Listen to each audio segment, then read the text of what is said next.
I'd like to call this meeting of local planning agency to order. It's 8:34 a.m. Would you call the roll, please? Chairman Colapetro, Here. Sam Vincent, Here. Bob Mills, Here. Henry Bird, Here. Bob Finnis, Excused. Rex Sims, Here. Fred Forbes. Here.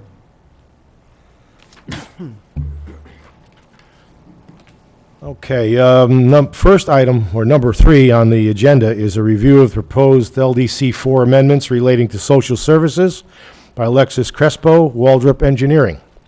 Good morning. Good morning. My name is Alexis Crespo. I'm a principal planner at Waldrop Engineering. I'm an accredited professional by the AICP as well as a lead accredited professional. And I was asked by Mr. Schwing to assist city staff in revising the land development code to address the more intensive social services, which have been a subject of conversation for quite a while here in the city. I have prepared a brief PowerPoint presentation. We did have workshops throughout September, so I know you are in general familiar with the proposed supplementary regulations. However, I did want to hit on some of the highlights as well as the intent and background of how we formulated these code regulations.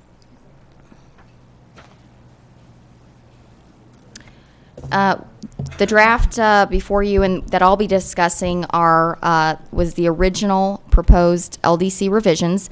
These do not reflect any of the changes at the workshop that was held in September. Ms. Gensen will be reviewing those changes, and then certainly the LPA will be making a recommendation. So I just want to clarify that these do not include any of the public comment and proposed revisions that we received to date. The intent here is to develop supplementary regulations for your more intensive social service uses. When we started this process, we realized that the existing 4 groups under social services had an intermingling of some very intensive social service uses, such as offender rehabilitation, mixed in the same group as some non-intensive social service uses, such as vocational training and skill training and self-help. So one of the first steps was to reorganize your use groups based upon intensity and based upon the types of patrons that would be utilizing the services. And this was in a direct response to address compatibility as well as public safety concerns resulting from these uses. It was also important to define your uses. The Land Development Code has virtually no current definitions for your halfway homes and group homes, so it was unclear where a homeless shelter would fall within your use groups, where soup kitchens would fall within the use groups. So one of the first steps was developing these definitions to guide review of future applications. The intent was also to create straightforward and meaningful regulations, fairly stringent regulations for those more intensive social service uses. A question we've heard over and over again is, why are we not proposing to prohibit this use altogether? That is predominantly a legal question. However, from a planning perspective, I would offer that in a case such as Bonita Springs, where you do not have an oversaturation or an overconcentration of this type of use, you leave yourself vulnerable to legal action when you go ahead and ban or prohibit the use. And there's substantial case law in this manner. So what we were proposing to do here is to create some stringent regulations that address the compatibility concerns as well as the safety concerns presented. One of the main things we also wanted to accomplish through these regulations was providing the residents of Bonita Springs with a voice in the process. We're proposing to remove social service uses groups 3 through 5 to be allowed by right, and we are going to propose that they would be allowed only by special exception or planned development, and that would mean a public hearing would be required as well as a supermajority vote. So we're bringing this use into the public realm and requiring and encouraging public comment on all proposed applications. We also recognize there's an issue with currently approved plan developments that have this use in their schedule of uses. However, their master concept plan really does not provide any direction on how it would be developed within the site. So it was clear we needed to address these existing plan developments with that use. The proposed regulations will work in conjunction with your operating standards and help to support and supplement those. And it was also very important, per Ms. Vance's direction, that these regulations be consistent with federal and state law, pertaining to the Fair Housing Act and your American Disabilities Act. These are laws that the city cannot supersede through local regulation, and we do need to be consistent with them. I'm not going to go through all of the changes in detail as they are fairly lengthy. I would just like to touch on the use group organization and the regulations that were being proposed. The first group, Group 1, under social services, was not changed as a part of this process. This is the lowest intensive social service use group. It has marriage counseling, job counseling, and things that are very low intensive in nature, and we felt fit well within a Group 1 type setting and should not be subject to more stringent regulations for social services. Group 2, we did make some minor modifications. This is the one particularly that we noticed had offender rehab and offender self-help uses mixed in with vocational training, which didn't really seem to fit. So we proposed to remove those offender-related services to get those more intensive uses out of this use group and really gear it towards training and support to individuals. And this one would not provide any overnight resident facilities. Group 3 is, I think, where the line is drawn, where we get into those intensive social service uses that have been subject of conversation for quite a while in the city of Bonita. So we've revamped this significantly. This is now geared toward rehabilitation type uses that do not provide overnight resident facilities or lodging. So that would be your day shelters, offender rehabs, outpatient substance abuse, which has uses in Lee County. This would be your methadone clinics and things of that nature, which you'd want to have very stringent regulations with those. Settlement houses, social service centers, and your soup kitchens.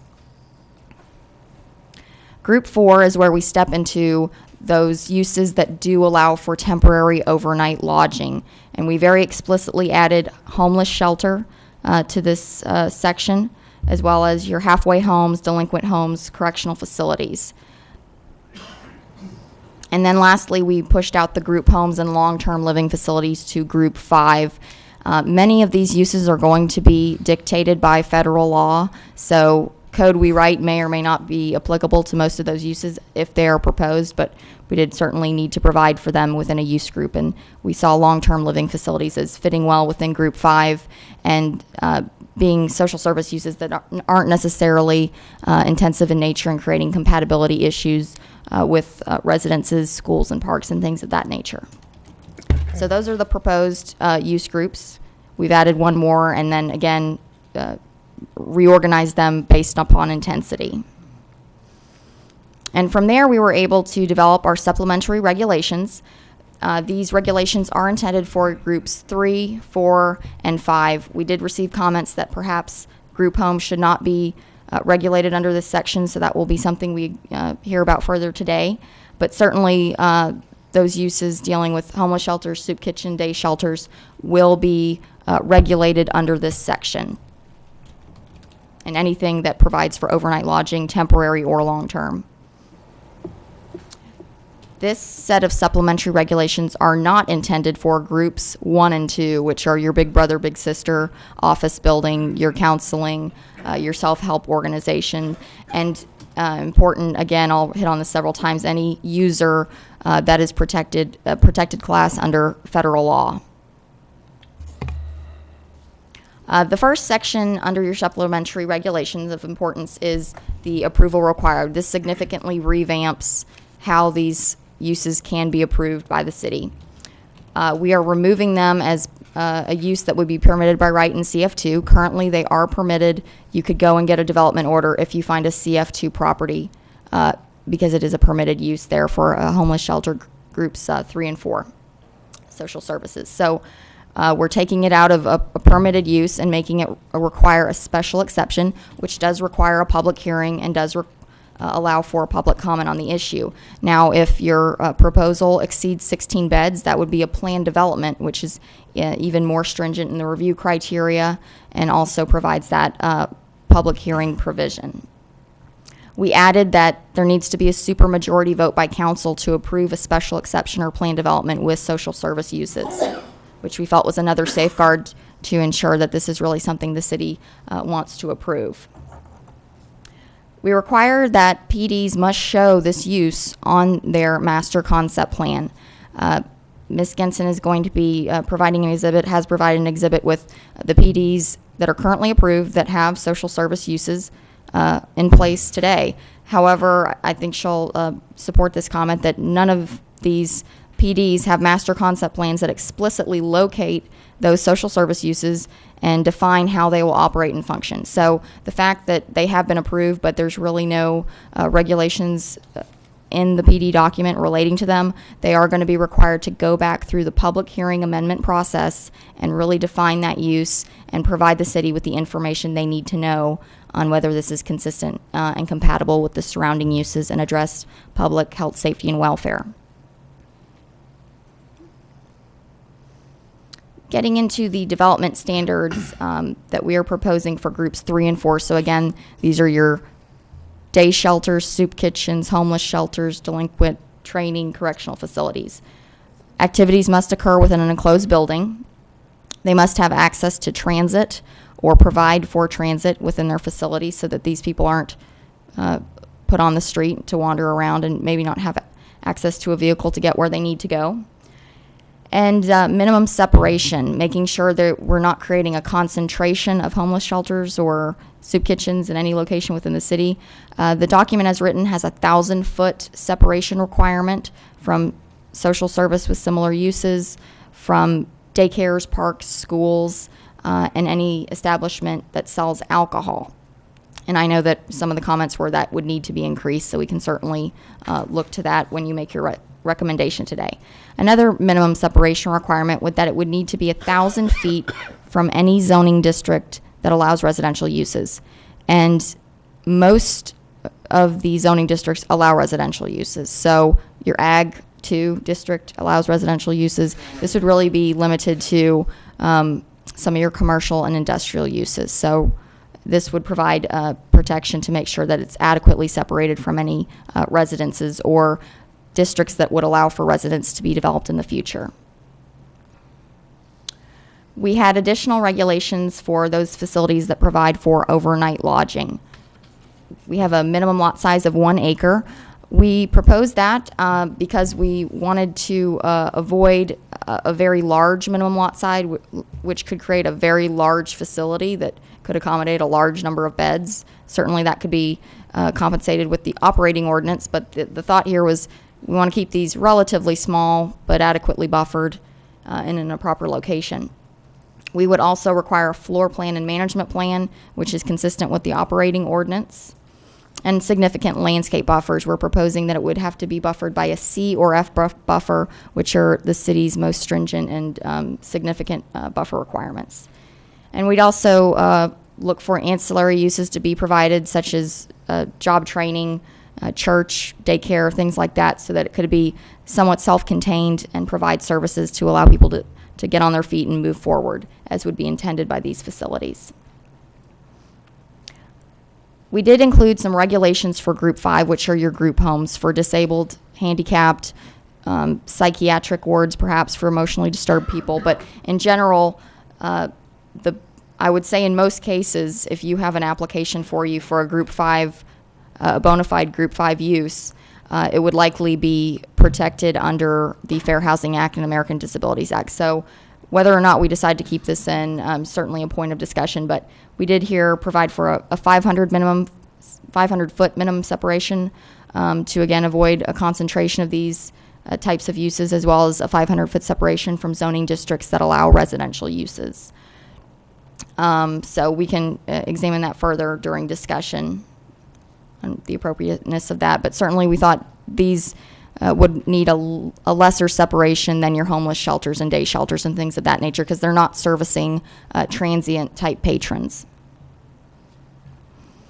And then lastly, our supplementary regulations do provide for existing non-conforming uses to make sure that if they discontinue their services for a period of 3 months or more, that they would need to come back in and follow the current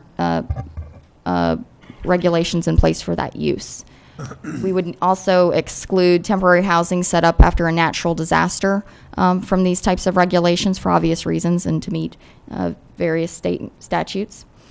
And then also, again, we wanted to be very sure that we were not writing any code that was in violation of state and federal laws, so we did include language for protected classes. Again, wanting to make sure that this can be upheld and enforced by the city properly. So those are the high notes from the proposal before you today, and we look forward to getting further comments. Do you have any questions? Gentlemen. I have a couple of questions. Let's see. You talked about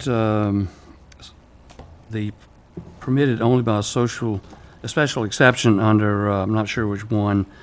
I guess it's page 4, where you talked about planned developments, and they must show the social services uses, on a piece of property. The ones that are have been zoned already, are they grandfathered in? No, this document would not grandfather them in. It states that approved PDs that include social services group 3 through 5, but do not demonstrate the location, intensity, and capacity of the facility require a PD amendment, so they would not be grandfathered in. If they came in to file a development order, they would need to go back and do a PD amendment to better provide information on that use. So they are not grandfathered as proposed. So when they go before the council, then, I mean, they would have to, even though they are zoned for that social services use, they would have to go back in at that point and show where that would be and get Correct. approval for that. Correct. Show a number of beds and Right. the intent of the facility. Okay. Often, as a private sector planner predominantly, the schedule of uses, you kind of throw in everything but the kitchen sink. And before this became an issue in recent years, I mean, this was a very common use that was added to most PDs, if you look at them, across Lee County. So, but not necessarily ever intended to be constructed. So I think it's very fair to ask them to come back and define that usage. Okay, thank It's you like for throwing that. in mining in your schedule of uses. You'd want to know more information on that if you really intended to construct it. Good. Second question is, you talked about minimum 1 acre lot size. How was that figured? We started at 10 and had internal discussion with staff and looked at other codes from across the country. And we felt that having a large minimum lot size would encourage a large facility. And at that point, we did not have a solid maximum bed count. So I believe that acreage can be increased so long as your bed cap is low. Because if you have a 10-acre minimum size for this facility, then that would certainly indicate that there could be a significant number of beds that could accommodate a significant number of people. So we wanted to keep these smaller in scale. Well, that's what I was driving at. 16 beds in the associated services for those 16 beds will take up so many square feet of a building. Then you've got some parking requirements that go along with that. And my question is 1 acre too big? Have you looked at, if you take the scale of the building and the scale of the parking and the green area and whatever FEMA requires or the city requires and setbacks, is that an acre or is it less than an acre? And I'm saying it probably needs to be explored because an acre or a larger acre would be a lot of land, but they still have to come back in and size the building for 16 beds, which leaves a lot of green area. That's either good or bad. If you give someone a lot of property to work with, they'll want to densify that property, is my point. Correct, okay. So we can look at perhaps doing a rough site plan. Right, that's what I'm saying. Yep. That was it. Thank you very much. Thank you. Mr. Chairman? One more. Back on your supplementary regulations, page 4, I need to be clarified a little bit about existing zoning by right, where these were permitted by right. And now we're going to show that we're going to retroactive zoning so that they have to do something else to comply. I have a little problem with that. This is an example which is a worthwhile example, but the same procedure could be used for something else. And I think it's a very dangerous procedure that we're arbitrarily picking out a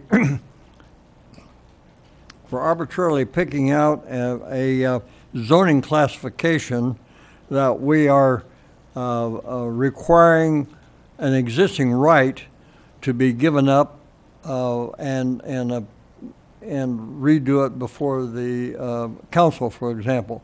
Well, why couldn't we do that with other classifications also? I think once we open this door, it gets to be a kind of a scary thing. One little statement here. I think about several years ago when they were talking about adult entertainment places and so forth. It was the courts held that the cities had the right to change existing zoning so that these places would not qualify. And we can say, okay, that was a good thing. Here we're doing it for something that we say we don't want in the city, but couldn't we do it for anybody then that has a zoning by right, and then we arbitrarily change it so that their right is gone? Well, if I may answer, Audrey Vance, I tend to think that I wouldn't say it's an arbitrary, it's whether or not there's a legislative basis to make these changes. I'll give another example. When somebody receives plan development approval, 90% of the time, they may want to have restaurants in there. They may want to have restaurants that serve liquor. And they have to come back to the zoning board or administratively, depending on whether it's interior or exterior, and go through a process. You know, so they've already received the right, but they do have to go back. And some of that was something council had also put in, where there was more administratively ability to do some of these that later council changed because they did want it to come up, because they did want to make sure the impact in that area was taken care of. As to arbitrary, I don't think that's exactly where I would call this. I think if you find that a particular use, and that's where with the adult entertainment, I mean, that's another one where a particular use, yes, there is expressive speech, but there's other things going on in there that goes beyond expressive speech, and the case law is very clear on that. Finally, I just want to point out one other thing, which is, and I like what Mr. Vincent said a little bit ago about being careful about densifying. You have to be careful of unintended consequences with this ordinance. There's a line of cases, and they're called Pottinger. And the city of Miami had that experience in the 80s, where Miami started criminalizing behavior just by the virtue of, you know, life-sustaining behavior, such as sleeping in a park. And we have ordinances that prohibit sleeping in a park. But if you make it so that there is no facility for people whatsoever, then your sleeping in the park ordinances will be enjoined by federal courts, as well as panhandling and things like that. And so it was a very typical experience in Miami. You would, if you were driving and you were under an underpass, you know, you would have the people doing the windshield wiping, because Miami could not do anything because they were under a court order enjoining them because there were no facilities. So you got to be careful how you pick and how you shift these things so that you don't have other ordinances enjoined as a result of these restrictions. And I agree exactly with what you're saying. And I think that you've added to my argument that cities, and this is a particular case, where we're attempting to solve a social problem with land use regulations or zoning regulations. And once you enter that, you're on a kind of a slippery slope, because there's really not an ending place. It could go on to other areas very easily, and could use this as an example, just like we use the adult entertainment regulations as an example. If it's okay for there, then it would be okay here. My question comes up, and it bothers me, is when you have zoning by right and you take it away, there's somebody has lost something.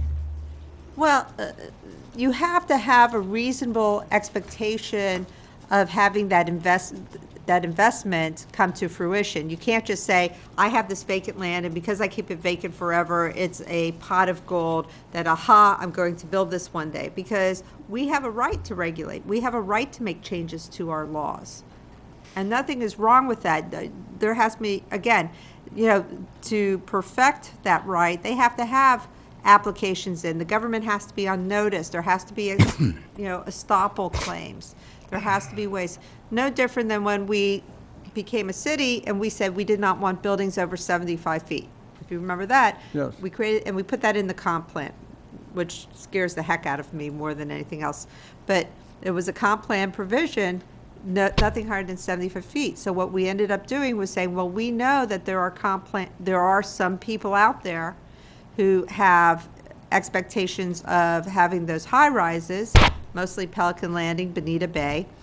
And we put in a short vesting period of 1 year that they had to do to get a vesting determination. They went forward, they obtained their vesting determination, so that means Lover's Key doesn't have any additional, because we didn't know where else buildings might pop up. And so, I mean, there are ways to do that to safeguard people's rights, but also remember that you can't just say, I have a right because I want to do something 20 years in the future. But in this case that you illustrated there, those people did have a vested interest. I remember Absolutely. we went through it at great detail here on vesting for several meetings. And so I guess the thing in my mind that I'm having a little problem with is if we have something that is zoning by right and I don't have it vested, then the city has a right to change it. But if I do have it vested, then I'm guaranteed. Well, but what we're doing is, and there's a few properties that have social services all groups. There's some properties that have social services group 1 and 2. Social service, because that's the area that predominantly is changing, so I'm going to focus on social services. As you go through infill development, I mean, we're recharacterizing certain items in there. Will it affect them? Possibly. But again, they had a laundry list because what was typically done by Lee County, and as well as us, the city, was, here was the conventional zoning. We'll give you every schedule of use item. And unless there's somebody objecting to a particular schedule of use, that schedule of use was in. And social services sounded relatively innocuous to many people. I mean, right now, people would say that's crazy, but when the planners were doing things, it was not something that sounded offensive to anybody. And certainly, I don't think anybody would find a social services group 3 for Liberty Youth Ranch to be, they might not agree with the charity, but they would not necessarily find the particular use anything but admirable. So, there always needs to be that balance when you're going through this. So there is the ability to make changes. It's not as if they have a perfected 100%, we have a right to do everything. I agree with you exactly. The thing I keep going back to is here we're taking a specific area and as a condition of zoning, we're writing regulations in, yet we don't write regulations in when you're starting a florist shop, for example. We could one day. We had fire and safety and so forth, public protection and so forth. But as far as your hours of operation and the distance from everything and the number of employees you have to have, we don't do that for other things. And so I'm bothered by this, Sure. that we're kind of on a slippery slope here, that I can see in the future where it might not be as much fun as we think it is right now. Well, let me give the flower shop analogy. What if flower shops sold poppies, and they sold poppies in such a large amount of poppies that people went to flower shops to get their opium because they're able to actually do some stuff with I'm just making this up. I mean, and this is a flyby. To my knowledge, there's no flower shop doing this. Personal experience. This is no personal experience or anything. But all of a sudden it becomes an opium den, type thing. Well, my guess is we would then react against, maybe not against flower shops, but we would want to regulate flower shops so they're in the time, place, appropriate location. So if they suddenly became opium dens because of something in the flowers, and don't laugh with all the bioengineering out there, you never know. That could one day I'm making it up, but it could one day happen, to something to that degree, then that might be something that we would need to regulate better. Right. Or maybe Well, we've belladonna devoted leaves. enough time to that, but it is a concern. It is a concern, and I see us on a trend that we haven't been on before, really, and at least this group hasn't Yeah. been on this trend, and where we were isolating a specific industry and regulating that specific industry. So if it's okay, I have no problem with it, but I think we're on new ground. And I think I've spent my entire career regulating, whether it was jet skis, parasails, whether it was adult entertainment, bungee jumping, pot-bellied pigs, to allow them. Because sometimes we say, the agricultural is a great example, where we said no agriculture in the comp plan in 2002, and then we said, wait a second, some of it makes sense, and it makes sense for our infrastructure for the city to have sustainability. So, we go both ways. One moment we're reacting, we don't want something, but then we're also saying, no, we need to allow certain uses too. So that's just the nature of the game. Go ahead. Oh, yeah. Audrey was very kind one day and sent me at my request the state laws governing group homes. And my recollection, and I could be wrong, but it needs to be checked, is that the minimum separation distance for group homes of, I think it was 6 up, the larger ones, was 1,200 feet, I believe. I want to say it was 16, but I don't have the statute on me. Somebody. I think it was when you hit 7 to on up. But if I'm right, then we need to correct some of those 500 feet to 1,200 feet. And my other comment I would make is that if a group home, whatever the size, has a minimum separation distance of, say, 1,200 feet, then I'd like to think that 1,200 feet would apply to any unit where you're going to have residential living, whether it be a group home, halfway shelter, or whatever. That's the minimum, would seem to me. You want to make sure that the group But homes. I'm not sure I'm right, but if I am, that's... Yeah, there's two types. You have the residential group homes. Those are the homes that you want in residential neighborhoods to just merge in the neighborhood. No, And what we're I'm under referring, referring to is separation between another Okay. group Right. home. And I think that was for the larger groups. It was, but I think it was above 7 beds, I believe. And I want to say 16 beds, but let me Well, take a you quick you look. could be, I'd never argue with an esteemed counsel. I could be, I'm shooting from my hip. I need to look at the statute. Yeah. Don't that's- wait for me while that's I'm just a- reading. no, That's too that's much No, pressure. that's the Oh, come on comment. now, you're supposed to perform better under pressure. All I want to do is make sure we're consistent with whatever state law says.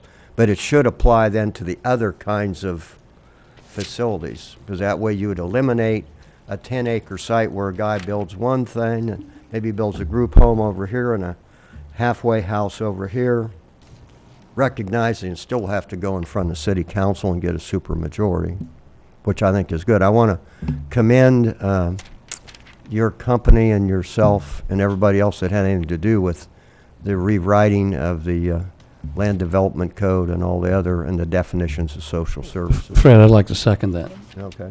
Thank We'll you. make a motion. Any other comments?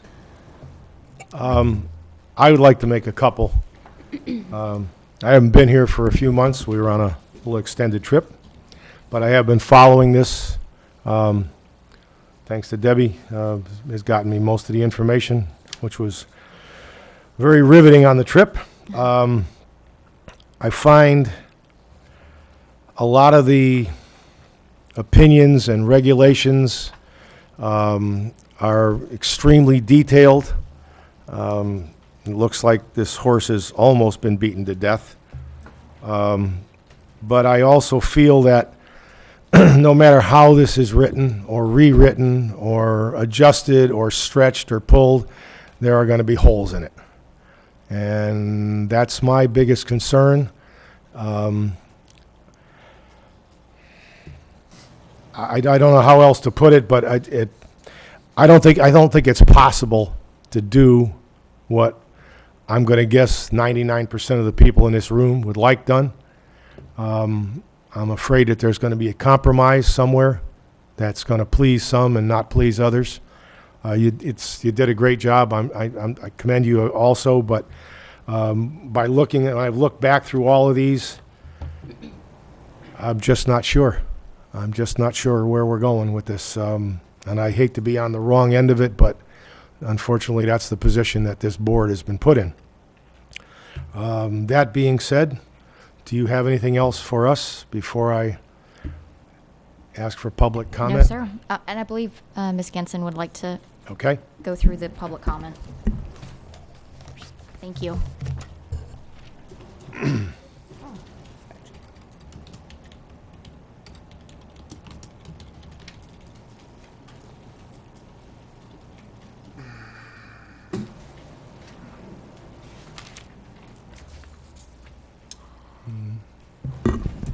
Good morning. For the record, Jacqueline Ginson with Community Development. Page 2 of your packets, which for the public as well, those are the packets that were up when you entered the chambers. On the second page is the workshop number 2 summary, where we sat with a small group of public citizens that had some input into the draft LDC 4 amendments, which Alexis just provided a summary of. So we sat in a very small circle and went through page by page all of the draft proposed changes, and these were some of the comments that came out of that discussion. So the first bullet is consider creating a social service group 6 use group for homeless shelters and juvenile homes. So that would be, creating another use group or subsection under the social services to specifically pull out those uses. As they're proposed right now, they're in the social service group 4 category. So again, this comment was to suggest just pulling it out altogether and creating a social service group 6. The next bullet has to do with poverty industry uses, and I'm going to apologize because I'm not really sure what that was, but perhaps the member who gave that comment, who is here in the audience, can elaborate during public comment on that. The next bullet is the need to create regulations for social service group 4 uses, and for those, again, we want to be careful about that just because of some of any federal protections. So any supplementary regulations we create for those, we just need to make sure we're compliant with, federal and state statute. But again, Alexis did go over some of the supplementary regulations that we are proposing in Chapter 4. The next bullet has to do with clarifying language regarding the number of beds for a group home facility and those facilities regulated by LDC Chapter 4 that we're proposing, and also the shelter operating ordinance. State statute does define the group home facility as 4 individuals to 15 individuals. So our proposed changes in LDC 4 would be to regulate those facilities that are 16 beds or higher. Another comment that came up was to address bicycle parking. As you know, with some of these facilities, most of these people cannot afford automobiles, so most of their means of transportation are bicycles. So, and even dealing with the proposed St. Matthews facility, their Naples facility did have a lot of bicycle parking, so that is definitely something that we should address, is bicycle parking, not only for the safety of those bicycles, but also where they're located, because if there's a mass concentration, we want to make sure it's internally screened and that they are protected, and also that they are in a safe operating manner. The next comments that we had on were just definitions. Again, this round of amendments will address soup kitchens. So we want to be able to make sure we have a good definition of what a soup kitchen is, to address any existing facilities that might be operating within the city, as well as any future ones if some should arise. So we want to make sure that that definition is very clear, and that there is no ambiguity between what is a soup kitchen and what is a restaurant. Because in some other jurisdictions, I know Ms. Hunter has had experience up in Tallahassee where some people would open up a soup kitchen and say they were a restaurant. There's definitely different regulations for those, Department of Health regulations and commercial standards that need to be abided by, but we want to make sure our definitions are very clear. Another comment was maybe we should consider having a separate operating ordinance for soup kitchens. Again, the operating ordinance that we have been working on has been geared towards the homeless facilities. So the comment was, how about a separate operating ordinance that would stand on its own for soup kitchens? So that's also for y'all's consideration. Again, the other question that came up or comment was to require the Department of Professional Bureau and Regulation or Department of Agricultural permits. That would be something that staff could look into, calling those agencies and seeing what they would require. Because again, when you're cooking in a commercial kitchen, there are definitely different standards that you need to abide by, especially for restaurants, but staff is not aware how soup kitchens fall into that realm. And those were the comments just on the LDC 4 amendments that staff received from the public. So if you have any questions, I'd be happy to answer.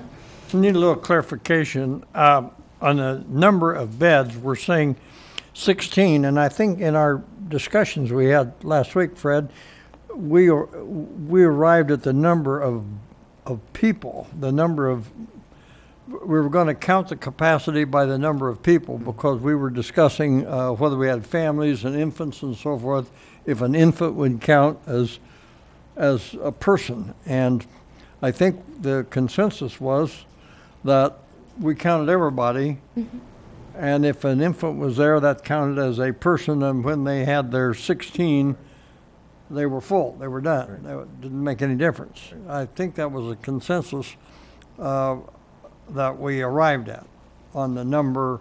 Instead of the number of beds, we were essentially looking at the number of people that we were dealing with, and infants counted as a full live person. I believe that was the consensus we arrived at.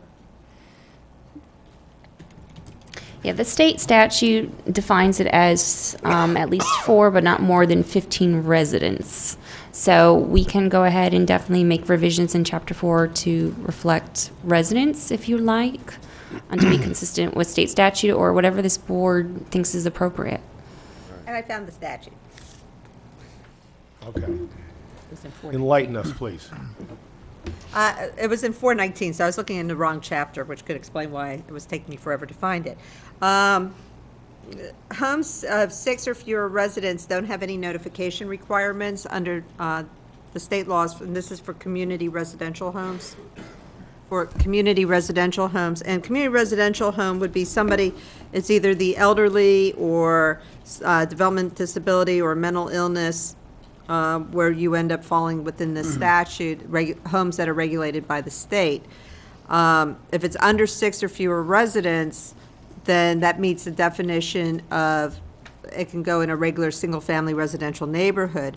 They're not required to do a notification to the government, provided they verify that there's no other community home within a 1,000-foot radius. Okay. If you're over 6, then you have a notification procedure to the local government. And in that one, the local government has to look at the area for, the siting of whether or not it is appropriate or not. And in that process, the radius is 1,200. If it's a multifamily type area, the radius changes to 1,200 feet in a multifamily zone. So as opposed to single-family residential. And then if there is a finding under the statute that if a home is located within a radius of 500 feet of an area of a single-family zoning, so not apartments, not duplexes, not, but something where it's single-family, then that does alter the nature and character of the area. So that's where the 500 comes in. And that's, So does that exclude that 500 feet? Where does that now, where is that going to fall in this 500 process? right, the 500 is, Well, again, that deals with, the Florida state statute definition of the community residential home. Our ordinance is more geared towards those facilities that would be 16 or more. and also remember, community residential homes, homeless shelters do not fall under that. I have a question for Jackie. No, well, my point was, we just want to make, if they're saying 12 or 1,000 or whatever foot for the, what'd you call it, group residential homes, whatever the terminology was, it would seem to me that we should at least be that generous with the numbers for anything, whether it's a homeless shelter, halfway house, whatever. One can't be any closer than whatever that distance is. Well, it's 1,200 feet from another community group home, so you don't Okay. want to have a concentration of, too many community group homes. Yeah, but what I'm after is, I don't want to have, let's just take the infamous site on Old 41 North. There's a lot of acres there. You could have a group home down here and then still come up the road 1,200 feet or 500 feet and have a homeless shelter. It could be proposed. I didn't say it would be approved because it would take that supermajority, but it would seem to me that that wouldn't be bad to revisit some of those distances. The statute is very clear. The radius that you're looking at for single-family homes is 500 feet. Right. The other radius numbers, radii numbers, are other existing community residential homes. Right. So the 500 feet is from single-family residential. So I think what Right. we're doing is No. stricter. No, I'm not I'm talking about facility to facility, not distance from the facility to a residential Okay, so that neighborhood. should be 1,200, yes. Yeah. At that's- least 1,200. Or consistent with I state think- statute. Yeah. Right. Okay. And I'd like to see our stuff reflect that for any of these kind of residential, whether it's homeless, halfway house, group home, or whatever. I'd like to chime in on that too. I believe in one of the meetings we talked about maybe measuring that distance not as a radius from the center of the building, but from the property corner. That might be another way to look at it. Might be important to do that. The question I had was, your number one, considering creating a social services group 6, at first blush, it sounds like a great idea. Do you know, or have you looked at the pros and cons of that sort of thing, considering we have 5 groups, or will have already? I mean, staff did work with Ms. Crespo during this process, and we looked at she looked at various jurisdictions across the country, and we came up with our proposed regulations based on what we thought was most appropriate. But again, if this board would like to see that separated into a separate use group, that's that board's decision. Yeah, I was just wondering here about the, I guess with the acreage size or the size of the building and number of beds and so forth, have become an isolationist within the community. Would that be a problem, or is it something that's desired? Sooner or later run out of land, and then with this sort of separate social services, does it create a situation where they become isolated and they don't become part of the community, which you're there, you're part of the community, and perhaps you're trying to get back into the community. So we may want to take a look at that, the pros and cons of what happens when you do consider something like that. Mr. Chairman? Yes. The proposal for that extra group was, basically, I think I was one of the ones that was pushing that. My rationale for that was, the reason we're sitting here in this very room, and we've been occupied since, what was it, August, I think, was homeless shelters. And I really believe that it deserves to be in its own classification, and I thought, well, actually, I think the juvenile correctional facilities probably should be in it with it, and I would also say halfway shelters, because I think that's you can have a halfway shelter. It's basically a homeless shelter just by changing how long the residents stay there and a couple other little things, and you still have the same clientele, a lot of the same issues that have packed City Hall, both city council meetings and our meetings. Now, with that supermajority that they've come up with, that's required to get any of those approved, it's probably not as necessary. I just thought it was appropriate because the homeless shelter is what all these meetings have been all about, and caused the city to ask LPA to get into some things we wouldn't normally get into. But I agree with Sam. There's pros and cons to it. It needs to be looked at. If we may, or if I may suggest, can I bring up Ms. Crespo again, just to go over the exact proposed change for that section? Probably, yeah. PowerPoint. Again, Alexis Crespo for the record. It's challenging to reorganize these use groups because there are so many. There's very few uses that have so many groups underneath them. Thinking about this further, I mean, I think your halfway home for offenders and your homeless shelters and your juvenile correction are all uses that you'd want to regulate similarly in separation in terms of buffering and all those items, and separating them from each other so that you don't have a concentration of offenders all in one portion of the city. The one use that I think could be moved out of this, I would say, rather than moving out halfway homes, homeless shelters, and the delinquent uses, would be the child or wife abuse centers. That's the one that I see kind of sticks out and maybe should not be as, and we've made an exception to that in our supplementary regulations, that those that use would not be regulated the same way as the homeless shelters or halfway houses. But we just felt when looking at these uses, when we define the uses, very similar, whether it's a transient using a homeless shelter for 30 days or an offender who gets out of jail and needs a place to stay or is paroled to a place for 30 days or however long his period is. It was just a similar type of patron, a similar intensity of use, and we've certainly heard the comment on these types of uses and thought they should be treated similarly as a group. But again, the one thing that stuck out was the child or wife abuse centers, but we've excluded them from the stringent regulations in our supplementary regs to take them out of the mix.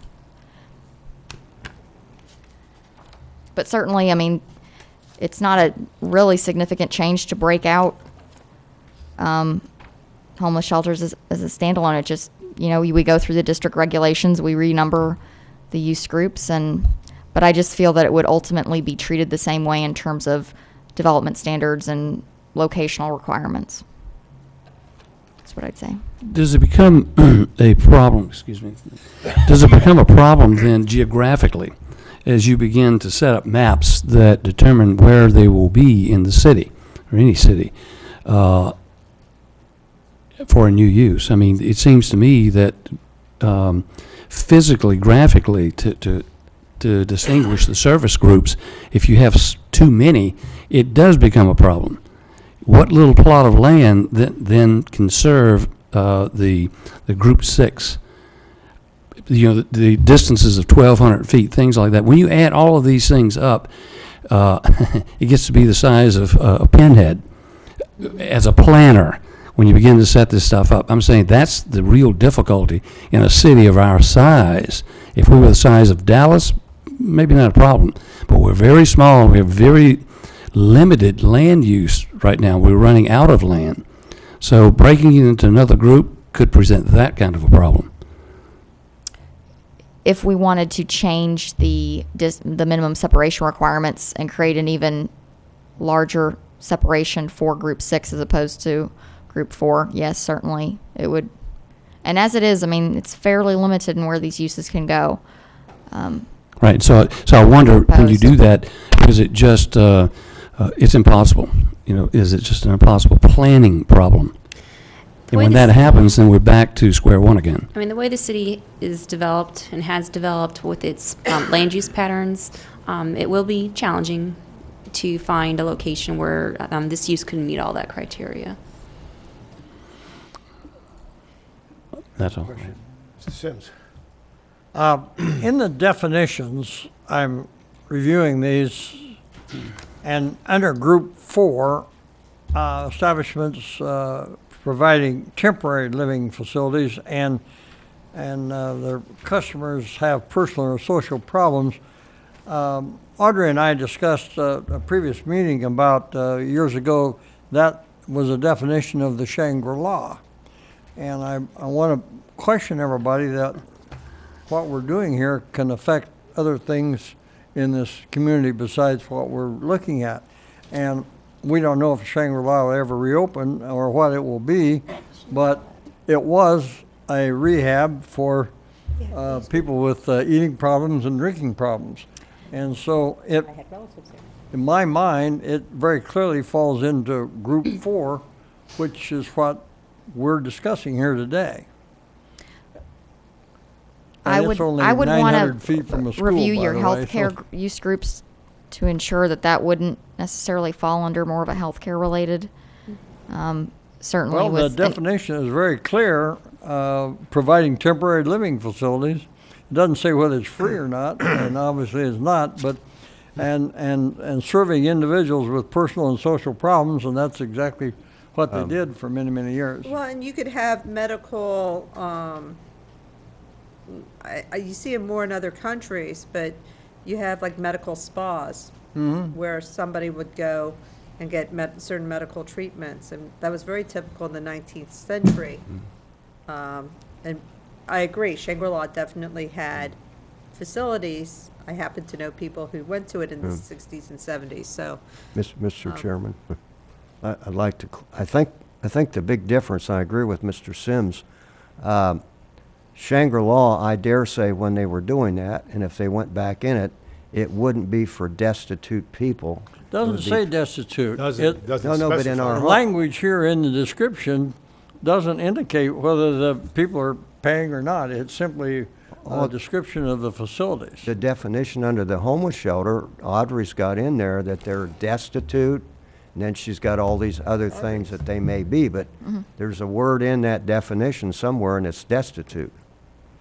Is that not right, Audrey? That's not right. Oh, If it you look isn't? at, the definitions are on pages 1 and 2, and I'm going to at least give Alexis credit. This Is it in not- the operating ordinance then? That word? At this point, I haven't worked on the operating ordinance in Oh, about okay. 6 months or 8 months, but the way I'm reading the definitions for halfway or self-help group home, there's nothing that requires destitute in that. I mean, as far as financial, there's nothing in there. And you need to be careful because that's what you're seeing in Boca Raton and Delray Right. are the, what they call sober houses.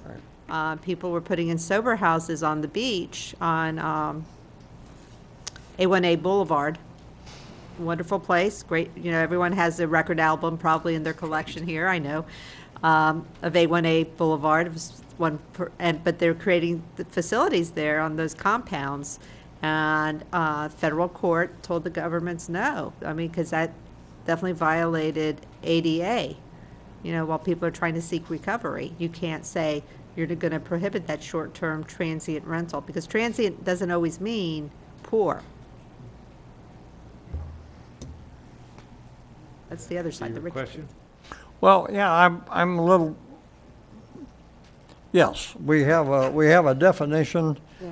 that fits an existing facility. I think we're casting a net out there that may be broader than what we're going to catch more things in it than we're Well,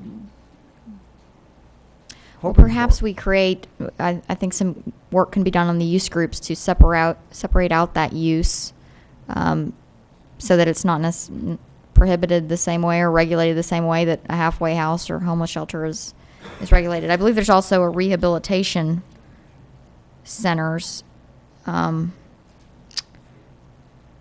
which is probably what I would list that under. But I think there's opportunity to move it out of there. We've had to do a lot of shifting with this, so we can shift it a bit more. I mean, a rehabilitation center, we're going to, if we're trying to restrict it so severely, we're going to have a federal court case because of ADA. And that's why we put in all that language regarding protected classes, state and federal laws, so that when something like that comes in, Audrey, staff will review it and they'll say, well, this is superseded by federal law, so these will not apply to it, and they can move forward with their permitting and will not be held to this. So that was safeguarded within the document. Gentlemen, anything else? Okay, thank you. At this point, I'd like to open this up to public comment. I'd like to request that you keep your comments brief so that everyone who'd like to speak can. If there's anyone who wants to speak in favor of this, I'd like them to come up first. Well, oh, you want to, okay, sorry about that. Yeah, let's do this. 1 second. No. We can't speak then. We can't speak in favor. Where has he been? I took 4 months off, that's where I've been. Okay. You mean in favor or, you know, who have comments on it? Right, Otherwise, that was my intent. right. You can speak in no given order. Is somebody going to explain this map? That's why it's up. Jackie's got it up there now. Want me Sure. locations? Do you want me to do it now, or? Yeah, go ahead. Well, Or do you wanna- so that they can Oh, see yeah. where we're at. A member of the public that wants to talk. Okay. So. I'm going to quickly explain this map. I'm sorry, before we enter to public comment, just in case it does come up. Okay, for the record, Jacqueline Genson. Take a light.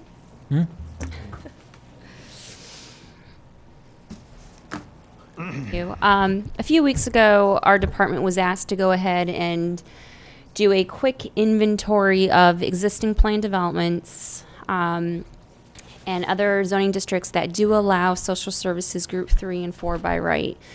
So just kind of want to walk you through my methodology because we think we got everything, but again, there's always, you know, room for some error in case something went through the cracks. Because again, we are dealing with an area where before the city incorporated, a lot of the zoning was done by Lee County. So there could be some old Lee County zoning resolutions, and then also sometimes plan developments were amended administratively to add certain uses in. So just want to let you know, we think we got everything, but it may not be perfect. So what I'll do right now is kind of go over each area. This here is the Liberty Youth Ranch CFPD. Social Services Group 3 is listed on there as a permitted use. And the zoning document is specific, or could be specific enough that it did tie it to the type of use that the Liberty Youth Ranch was looking to provide. You know, a foster care facility for younger children. So, but that use does exist, and on the master concept plan, it does show the houses. However, again, it was more, there's language in there enough where I think the city could say that this use was approved for foster children. Is it delinquent children or foster children? I'd have to look at the exact language. They're somehow dependent, so once they hit into dependency, their status. Here you have a CF2 parcel, which I believe is home to a community facility. There's a pool there. I forget the exact name of the entity there, but it is a developed piece of property with an existing use on it. Here you have the Bonita 75 CPD that was approved a few years ago in 2008. It does list it.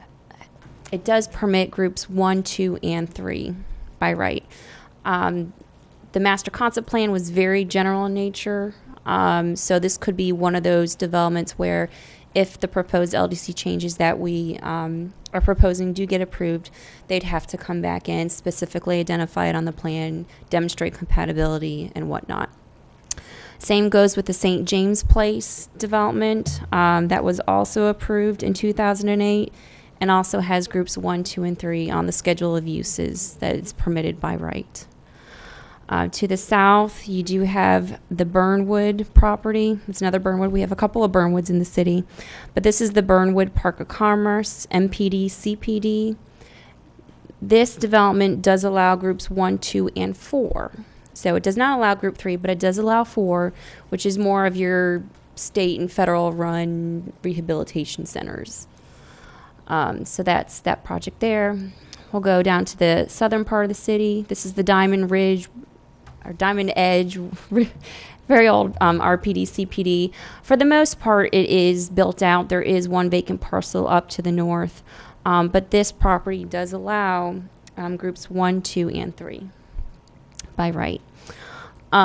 Here we have the Sacred Heart CPD that was approved in 2001, which does allow all groups. There is an existing building on the property, so it is developed, but that use is permitted.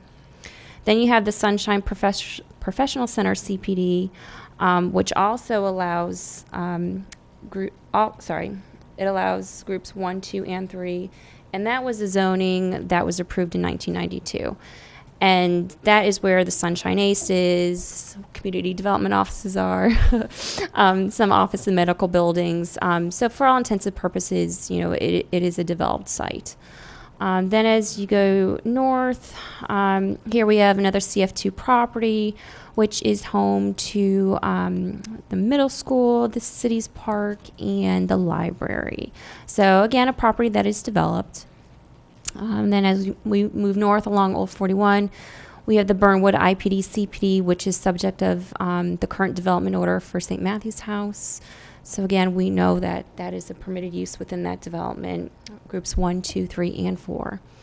And then over here we have some CF2 zoned property, which has an elementary school on it. And I'm not really certain what that one is there, but the parcels do have developments on it.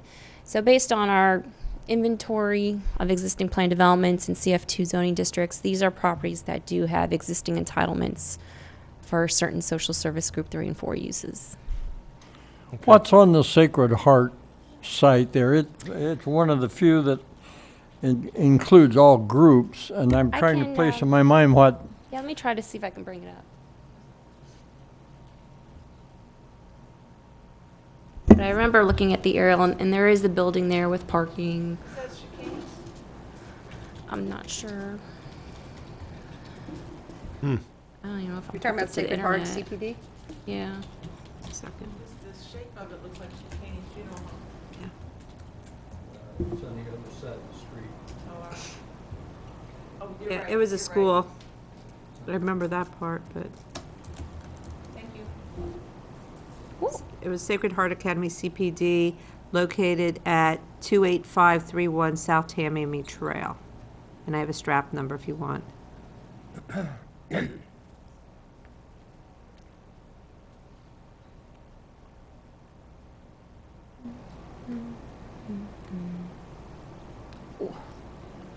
That's it. There's an assisted living home in the back behind the property. That's where it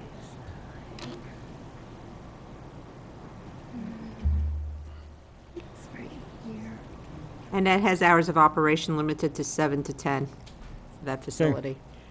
It's near the Pizza Hut or someplace as near as I I can think look. Yeah, It's right it was here. back there in the warehouse area and the doctor's offices. Okay. Yeah. It's right here for you.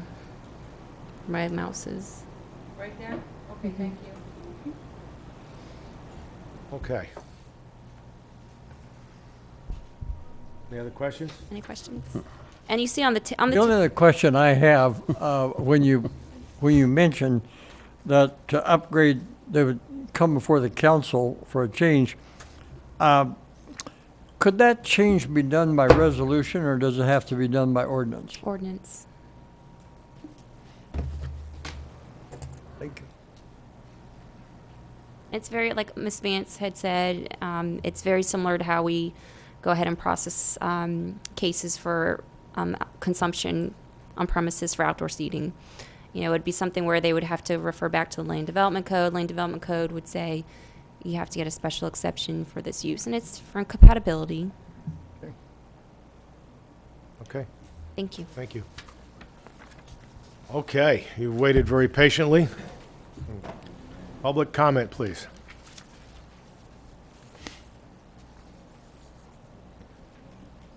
I want to thank whoever did the map because I'd been requesting it and I was told it couldn't be done. So whoever got this done, thank you very much. Within the city, I had heard at the last LPA meetings fears that the library site could be converted, and this map shows us and can calm those fears on where things can happen in the community. The other thing I'd like to do... Debbie, we know who you are, but please identify yourself. Oh, I'm sorry. Deborah McLean, publisher of the Banana Peel. The other thing I would like to do is reinforce that across the nation, the problems that have been identified, fully documented with statistics against clustering social services, and in particular recently by the sheriff and the former chief of police in Fort Myers, Lee County Sheriff, that homeless shelters and soup kitchens or soup lines are the two most detrimental things to any community. That does not mean that packaging school supplies or delivering food supplies to schools and making sure that the needy are helped. But these two particular items are something that need to be controlled or avoided. And when people who are in law enforcement and graduates of the FBI Academy offer their professional opinion at the risk of losing votes, that's a stern statement and warning to all of us. Thank you for your time. Thank you.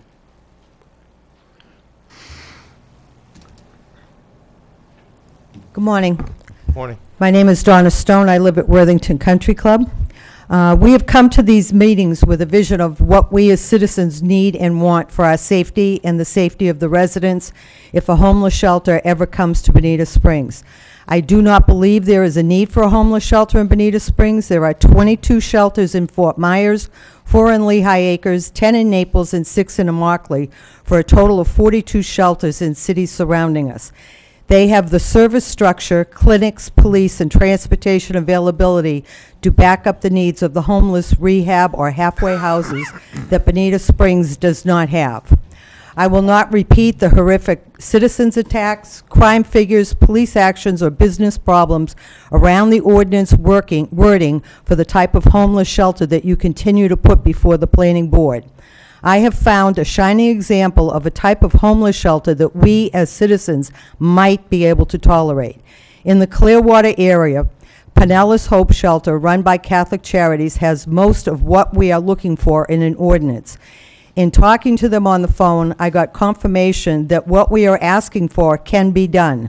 While their size of 250 in a temporary emergency shelter tent city is certainly not what we will allow, their rules and guideline requirements are exactly what we are asking you to put into the ordinance.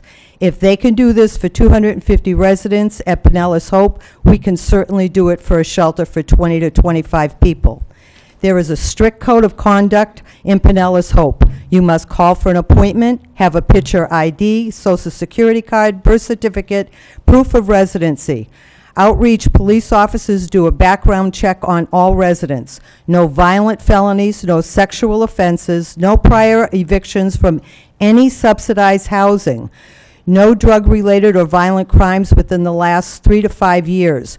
Residents must be clean and sober. Random drug and alcohol testing is done weekly or immediately if alcohol or drugs are suspected.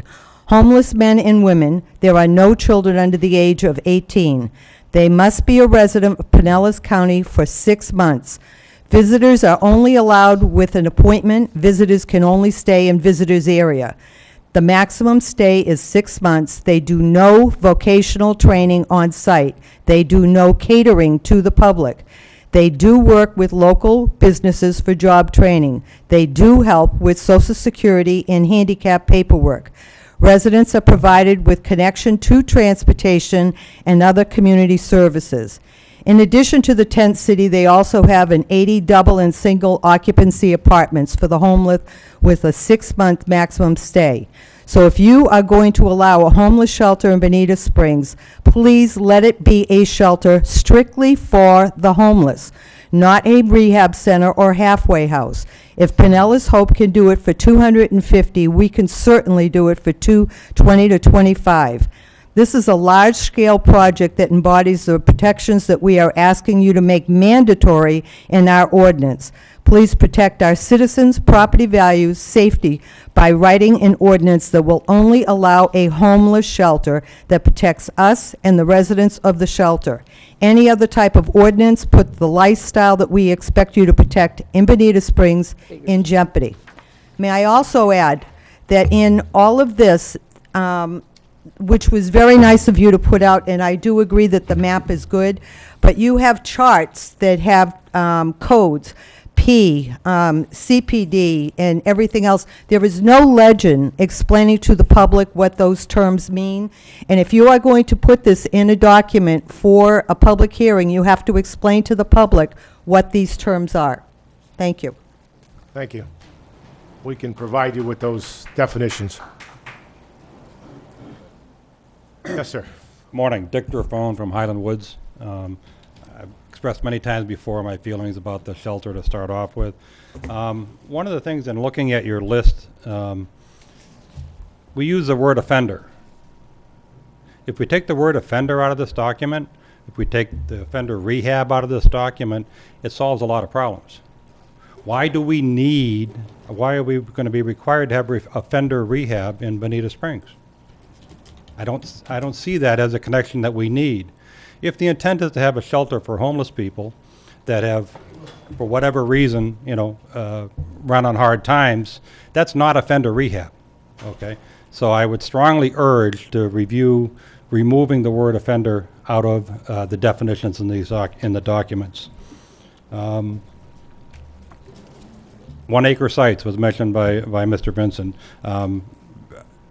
1 acre or less, I think, would be something that you need to really focus on. Size is going to be critical.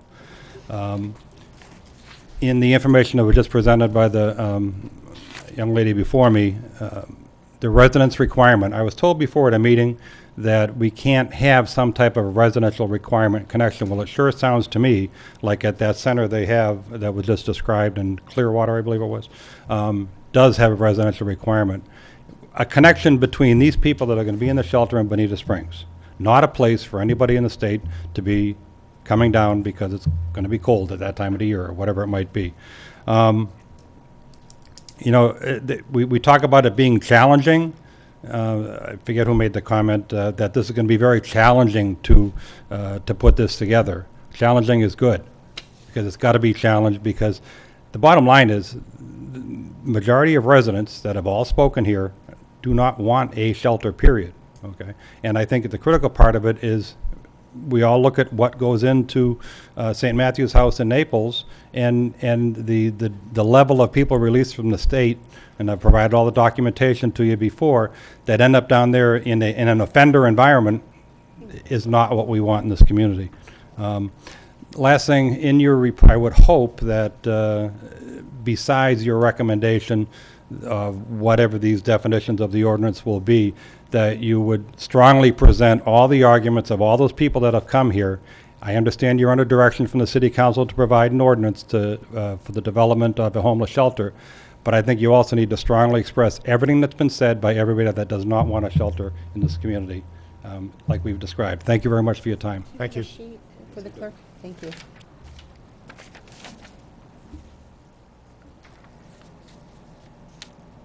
Oh, that's even nicer. Thank you.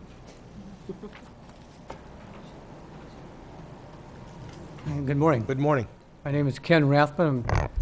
And I'm a resident of Bonita Springs just recently. And I don't know if I have the privilege of asking questions. I'd like to understand if this is a existing zoning for the city of Bonita Springs. That's correct.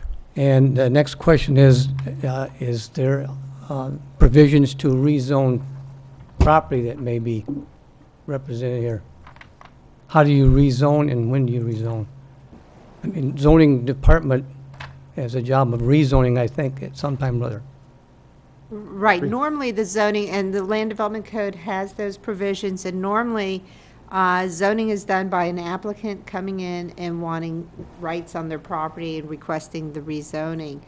City does have the ability, city council has the ability to initiate rezoning. However, if city council initiates rezoning to reduce things, and it's against what the owner wants, the city may be looking at compensation to that owner. Is there a time when this zoning department may just look at things and say, because of the changes in Bonita Springs, something may need to be rezoned? There might be recommendations, but usually when it comes to city initiated,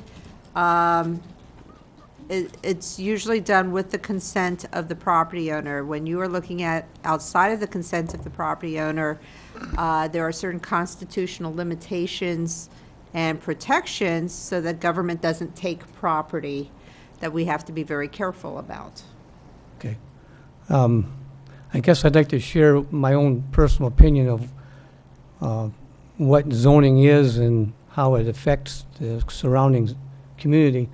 I'm just new to Bonita Springs, and what I can see, it was very fast expanding at one point, and I'm sure there's lots of changes that happen. And I think that there should be a committee that looks at those changes. And I'm going to give you a couple of examples what I can envision in my own head that would be common sense. And I hope that you would listen to what the general idea is that, for example, and I'm going to refer it two ways. I'm a rancher, and I'm a pig rancher. And I own property, I bought property, I own property around Bonita Springs. And there's some property that's got hogs grazing on it, living on it. And there's other parcels of land that's around there that some developer decides to put a residential condo facility there. And a couple of weeks later, a beauty salon decides, because there's a lot of people here, we're going to put a salon next to this pig farm. Well, somebody complains about this pig farm being there, realizing it's already there. I mean, there's pigs there, and you don't want them to move here. That would be pretty tough for someone to try and get that rancher to rezone that. But for the other example is that I'm a rancher that has this farmland around, and there's pigs on some of it, and there's vacant land over here that doesn't have any pigs on it. And over time, there's a residential community comes in there. There's a beauty salon. There's a school that's in a certain close vicinity of that, right next to that property. All right, and I and the rancher, 10 years later, that has this all developed around me, decide I want to take my pigs over there. Now, I think, in common sense, I think I would be probably subject to some new regulations on that property. Just because I own it and decide to move pigs there, I think that your job would be to look at, well, can this guy be allowed to take pigs into his area that's changed to totally something different zoning? So I guess the question to look at is, if the land is existing one way and then you try to present something else totally different that's not compatible with what's around there, I guess that calls for rezoning. That's what I would think. And that's my comments. If you want me to. Audrey, do you want to address that? Sure, and a lot of times people, I'll use the same analogy because it's a good one. What if the person, especially in the olden days when one would take your cattle, especially in Florida, I'm going back to Spanish-American War, and I wasn't here for it, but they, they would take their cattle from wherever it was to Punta Rassa to be taken to the boats to then go to Cuba. So they might be gone a couple months. And they were using it for a pig farm, always intended pig farm. Then they had to go and get new pigs, to replace the pigs that they had taken to take on the boats to take out to the area. So while they were away, it looked like it was fallow. It did not look like there was anything there. And that's the case here. We have people who have zoning in right. They had requested zoning. They had received zoning.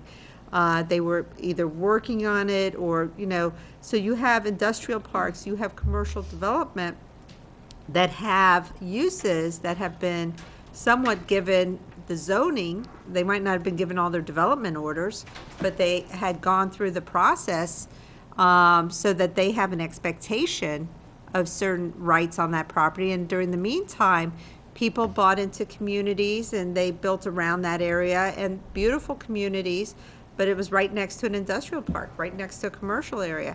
And we're talking right now, and I see be safe, so I'm going to say Cedar Creek, Cedar Bend. I'm with Villages of Bonita. Villages of Bonita.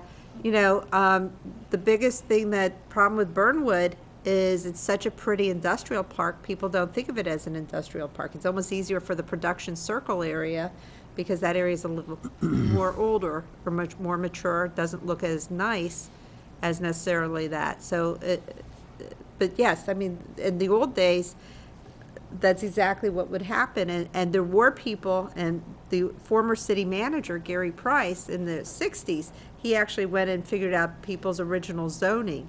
In this case, you have people who already have their zoning in place. So to change what's already in place is a rezoning. So it's a little more different than just doing the first time zoning out there. Okay, I understand that part, but I guess when a piece of property is going to be totally different use than it had been for the last, I don't know, 100 years. It's one thing if it was already there when you developed around it versus a community changing completely and looking at a facility, a chunk of land that was zoned totally out of the comparative surrounding environment, that there should be thoughts of having to rezone it to accommodate what the majority is in that area. So I just want to stress the fact that property should be rezoned as needed, and I hope that there's an ongoing process to do that. Well, you can't really force people to do that. I mean, that's like building a really beautiful gated community next to the airport, then all the people complain about the noise. Well, but I made two different examples here. This is something that's brand new. It's not been there. Yeah, if people moved in around a pig farm, they're going to have to accept that. You can't force that to be rezoned. Whether or not he used all of that property to farm or not. But I'm saying this plan was never used for pigs for 10 years, and then all of a sudden I decided to move my pigs to a Actually, the zoning's been in place since 1993. And let me correct that. The current zoning has been in place since 1993 at Burnwood, but before that, you had industrial and commercial uses under conventional that would have permitted social services. So, I mean, it's been that way since the 1960s. The fact that he had not brought it to there is no different than having a residential development and somebody not building a particular house. Okay. It doesn't mean that there's no rights on that property. Okay. In general, there may be a town that can have room for these different groups, and 10 years later, it doesn't have room for anything, because of what's there. So I think there has to be some feels hard. changes. Right. We agree. Thank you. Anyone else?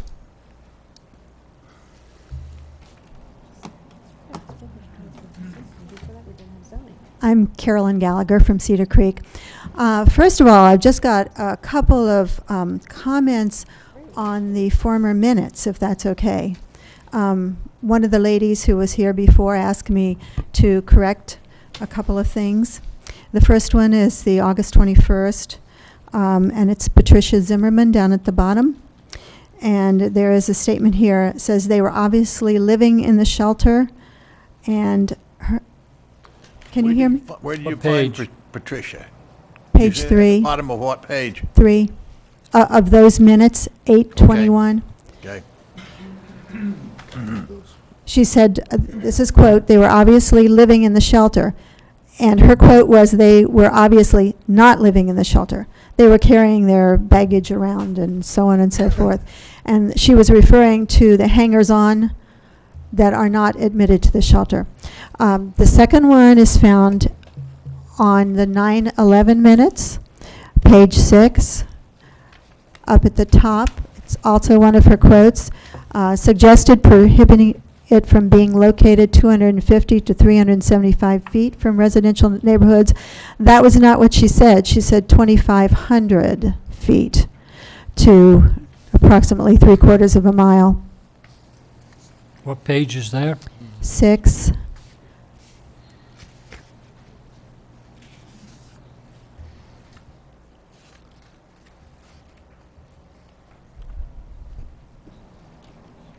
Okay? Okay. Okay. And I had a couple of things. When the lady talked about the residence requirement, I fully agree that we should look into that, because we want to help our own, but we don't want to help a lot of people coming from a lot of other areas, obviously, because of the financial burden and other things. The other thing is the clustering of social services. We should really make sure that there is good distances between them. I think everybody in the city needs to share the burden and not have it in one area. And I think that's about it. Thank you. Thank you. Thank you for a second opportunity. Just quickly, I want to echo Dick Drafone and Carolyn Gallagher. Deborah? Ken, yes? Who are you? I did Deborah McLean with the Banana Peel. I'm sorry. I would like to echo Dick Drafone and Carolyn Gallagher's request that the residency requirement be adhered to. For instance, the food bank by United Way that is run in South Fort Myers, you must present a photo ID, you must present proof of residency in their service area, which is limited, and if you don't live there, if you move away, you cannot use that food bank. And no one complains about this, and I don't understand why any service would not want to know that they're taking care of their own in their neighborhood, because when people donate to the Bonita Assistance Office, the Bonita Assistance Office survives from people in Bonita donating to it. It does not take stimulus money or federal money. Occasionally they write a grant. So the people that donate to Bonita Assistance, or even the Cafe Alive, there's nothing that says you cannot say, show me proof of residency, show me you've been here 6 months, show me your picture ID, and I need to know that you're a U.S. citizen. There's nothing that prohibits that. It's done everywhere else but here. Thank you. Anyone else?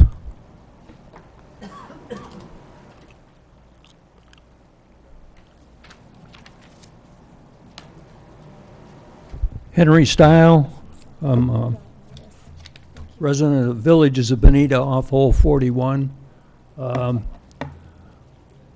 First of all, I don't want a shelter here in Bonita. I don't think Bonita's a large enough city to house that. That said, following this, since it became an issue here in the city, I've heard many numbers come out. 16 residents, 20 residents, 260 residents, all over the map. Today you people talked a little bit about 16 residents, what the makeup of that 16 residents is. It can be a child all the way up. My question, and I don't see it written anywhere, at the end of the evening, when the 16 residents or 20 residents are housed in this homeless shelter, where are the rules and regulations on what happens to the rest of those people that were not allowed to enter the facility? It's not covered anywhere. You turn them loose on the street, you have the same situation that you have today. They're back in the woods. It needs to be written in there. Are the sheriff's department called to pick them up, or just what happens to them? They're going to be wandering around our city. So I think it needs to be written in there what happens. Thank you. Thank you.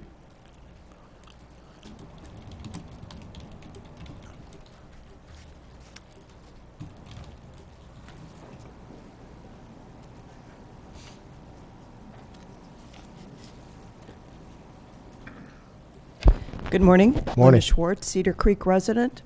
I just want to echo Donna Stone's recommendations that the admission to the shelter be limited to Bonita residents.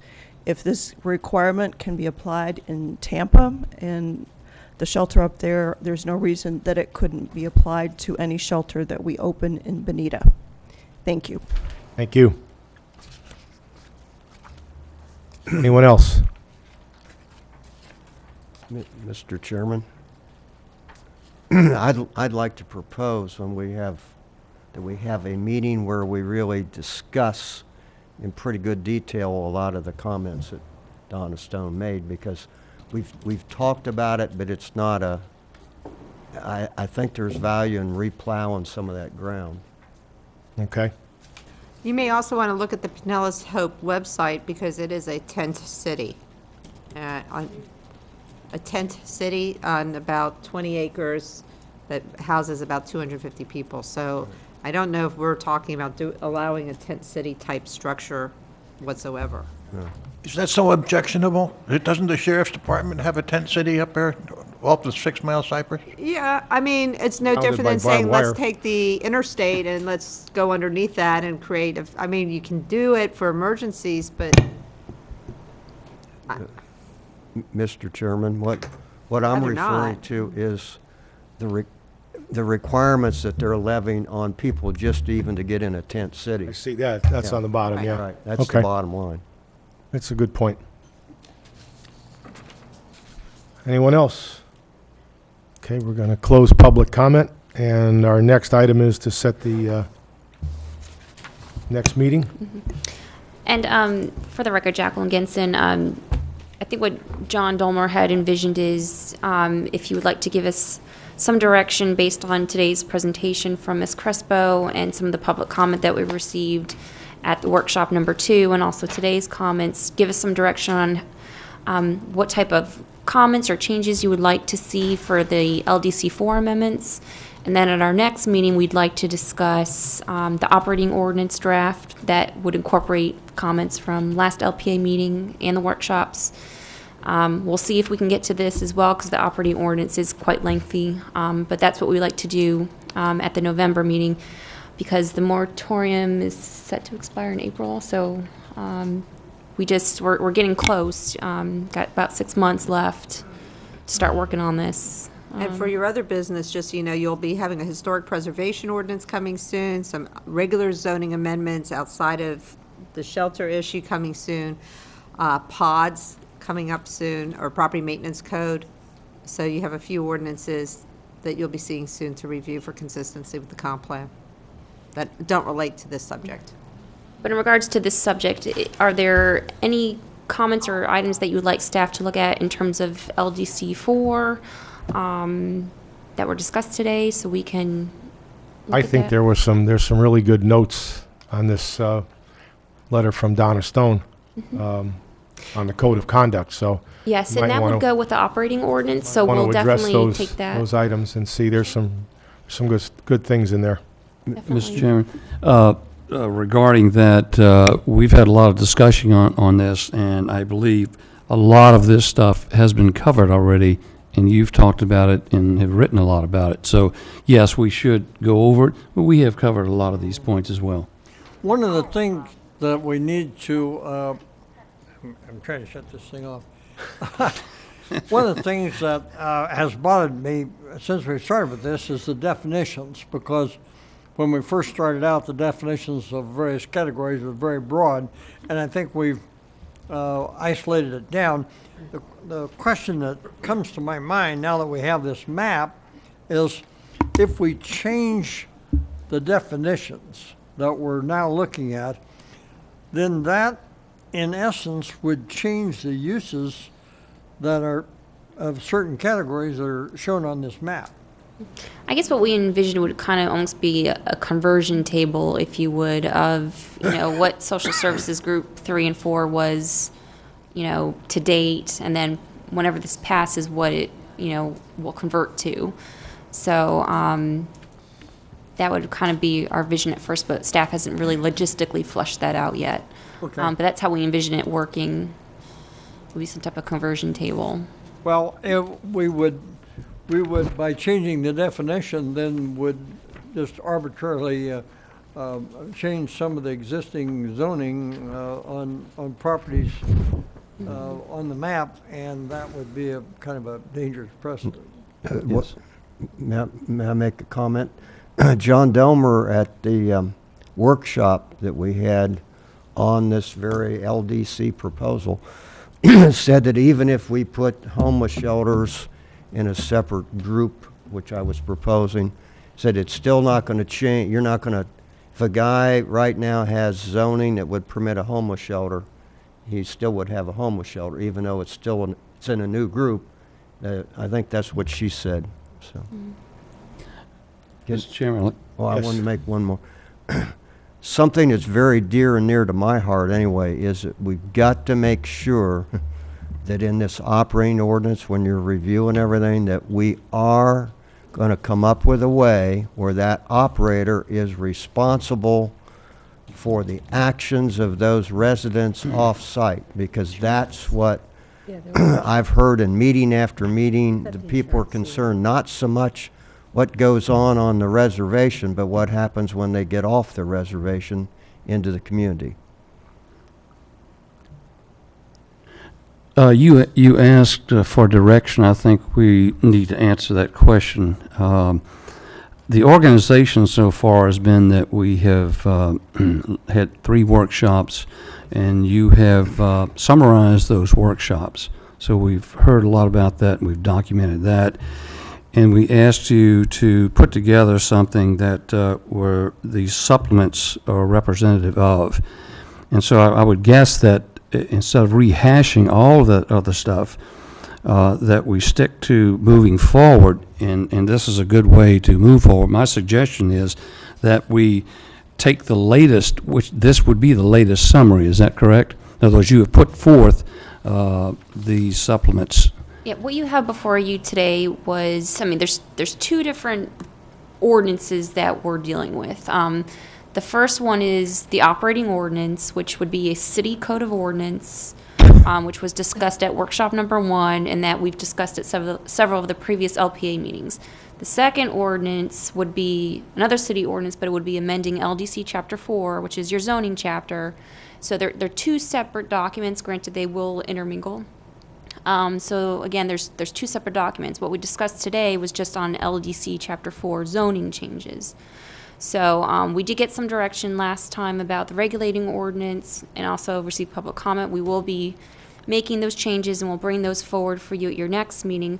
But in terms of what we discussed today, what staff was looking for is some direction on what changes you would like to see.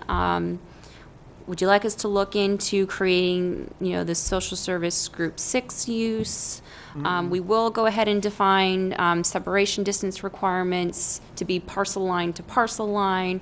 We will look at seeing that our separation distances are very comparable to state statute requirements to make sure that we're not being more lenient than the state. So those are the items that I have in my notes that the board would like us to look into. The public wanted us to look into parking requirements, or bicycle parking, I'm sorry. But what other items would you like staff to incorporate into this LDC4 draft? Well, for me, I think I'm satisfied with what I see. What I'd like to further see is that this thing is being honed down to a point instead of a little shotgun approach. We seem to be drifting off in those kinds of areas, and the subject is very broad. We need to be honing this thing down. We're spending a lot of time on it. There's so much information that to reread and sort of backtrack and fill your mind with what you need to, it's getting very cumbersome. So I'd like to see us approach this thing, and staff help us get this thing quickly down to some succinct points that we can make decisions on. And perhaps the next meeting you can define where you think that point is. I would find helpful. I guess how I envision it going, because again, the operating ordinance is very lengthy, and we want to be very detailed when we look at this document. So I think the next LPA meeting we would dedicate to that document in its entirety, because it is so much more complex.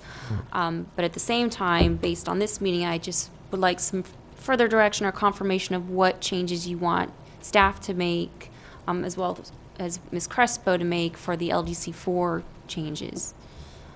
Which would have been the supplemental Right, which we comments. discussed today. I like what was written, except for the few points that were made about it. Okay. And I think we mostly made the comments, so there are just a few. So indeed, we're getting this thing down to where there are fewer words and more definitions and precision with what you're presenting. And it would be great if you could boil these down at the next meeting, since we have other items, to things that are really important in those ordinances. We all can read and should read all the documents that are there, and should have a few questions related to that. But to go back over again in a lengthy manner, I don't think would be serving us the time well. So Oh, go ahead. if you could do that, it's hard to describe. I hope I'm making myself clear. It is, but at the same time, I think because with the operating ordinance, it would be code of ordinance. I mean, you kind of you do need to look at that in detail, because that would be the ordinance that regulates these types of uses. But maybe we'll work on bringing in smaller pieces, and maybe having more meetings so we can work within the timeframes we have. I guess maybe what I was saying in short was, here are here's the ordinance. You read it. Do you understand it? Do you have a question? If not, then it moves on. I think what Mr. Vincent is saying is we now have enough data and information for staff to come back to get a very, something in a final form, so they can bless the final form for it then to go to city council, so we can move on to other subject matter. Yes. Mr. Chairman? Yes. 2 points. The things that Donna Stone presented in what the general admission requirements were, if any of those were adopted, I'm not saying would support it, but I think it needs to be rediscussed. It would resolve a lot of the things that a lot of these packed full of rooms people are really concerned about, A. B, I know in discussions I had with other, what you call senior staff people, they thought there was merit, once we got these 2 ordinances done, that before we sent them off to city council, that there'd be one last workshop where it was presented. And the rationale that senior person said was that would deflect the criticism that this was done off-season without the inputs of a lot of what they call affectionately snowbirds or seasonal residents. So I would like to bring that up anyway. Well, that's under, we got that, we're going to cover that under the meeting schedule, Right. which will be next. So do you have, is that enough direction? Yeah. Okay. Rex, anything further? No. Okay. Meeting schedule. Oh, you know what? We have to- November 8th, it would be the second Thursday. Yeah. Part of the meeting schedule, there has been a request by city administration to see if this board could move their meetings to the second Thursday of the month versus the third Thursday, just because we do have limited staff, and making packets, this falls on the week where we have sometimes we have city council, sometimes we could have a city council zoning hearing. So if this board can discuss moving the meetings to the second Thursday of the month, we'd And appreciate that. If we move it to the second Thursday, which would be November 8th, I would request, because it falls this time after the first Wednesday, just in case the meeting is very late, possibly having it at 9 instead of 8:30, if that, unless you guys really. I'd rather move to the next week. I may not be there. I can't remember the 8th or 9th. I have something. I'm going to be out of town. Okay. And I'm not sure. I got something going. I'm going to be going on whatever Homestead is. Okay. Anybody else have any? Just what have we, The second. what have we decided? You Go can't. You date. can't. I Do don't The think 8th I'm works gonna with do me, but if you want to do it the next week, that's fine Does too. the following week work, or is that where it's November that where it's a 15th. problem? Or maybe we should word it as such where it's the Thursday that doesn't follow a city council meeting. Oh, I see what Really you're what's getting the at. challenge. Yeah. That might make more sense. But this would be following, okay, that would be fine then, if it was the 15th. How's the 15th? Which is that's the third Thursday for November? Wish I knew. I can't remember what. And you're doing it at 9 that time, or Yeah, that could be 8:30. 8:30? 15th. Is that it? Mm-hmm. When you guys want the 7 o'clock meetings, you get a grumpy lawyer. Somebody's birthday. I think it's okay. I'm going to have to look when I get home, but. Okay, does that works? But what's going to happen if it doesn't work? You're going to call Deb? Yes, I will Deb, call and Deb. she's going to email us something? She'll rearrange it. I will dig into that immediately. Okay, so for now, it's the 15th at 8:30. Yes? Next item is the approval of the minutes from August, September 11th, and September 20th. I move they be approved as corrected by public comment. I second. Motion and a second to approve as corrected. All in favor? Aye. Aye. Opposed? So moved. I move we adjourn. We have an adjournment. Great. Thank you, everyone.